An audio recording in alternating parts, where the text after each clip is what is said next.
MI that's not MI. So I called Jeff one day, or sent him an email. I said, hey, do y'all happen to have, a UMR you can send me? He's like, so he called me, he's like, don't tell me the rumor's true. I'm like, yes. But before Jeff, I had the pleasure, me and Heather worked together on the PTA back in the day. I used to give Heather a hard time because she was an engineer, and I'm like, what the hell you mean you're not going to drill?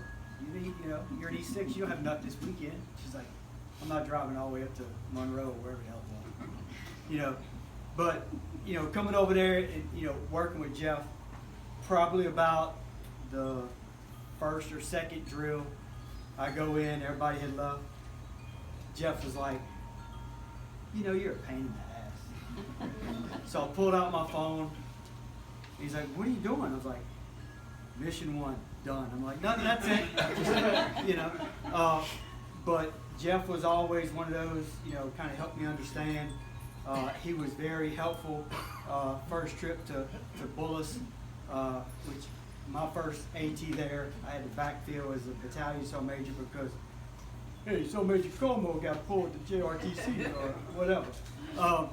So Jeff brought me in. He was like, so just, you go ahead, I'll let you go first into the latrine so you can get the full experience what these latrines are like when you sit down, excuse me, sir, face to face. If you got to drop a deuce. So I go in there, and if you know Andre, he's a pretty healthy sized boy. So I walk in just to see what this setup is like, because as an engineer, that's below engineer standards. So I go in. Angle's like about half trowel down, and he's like, hey, Top, you want to play chess? It's like, no, man, I'm good. I walked out and told Jeff, I'm like, holy shit, this is like below even engineer standards. He's like, look, you're MI now. But no, Jeff was always somebody, if he needed something, even when he went up to battalion ops, before he went up there, Sergeant Major Lua called me. He said, hey, I got a question about Jeffrey Dahms. I said, well, what's your question? He said, he's probably going to be, we're considering him to be the next battalion ops. What do you think? I said, well, 2 things. 1, you call and ask me my opinion, so maybe so I appreciate it.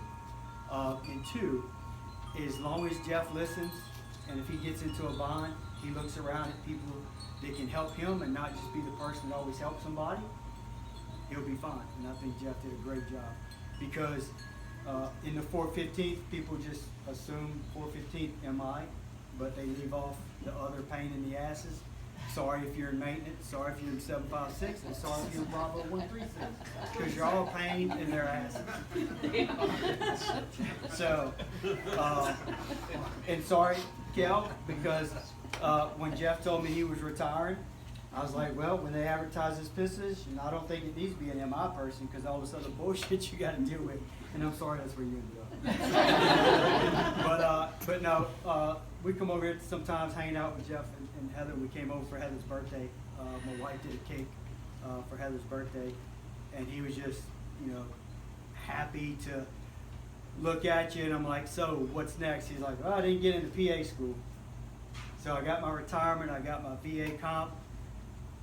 Shit on it. I'm gonna stay at home and cook and keep the house clean, do laundry, So, but Jeff was always somebody that you could count on. I appreciated my time with him and with Heather, although she's a pain in the ass. But we'll keep praying for y'all, Heather. So if you need something, you know where we're at.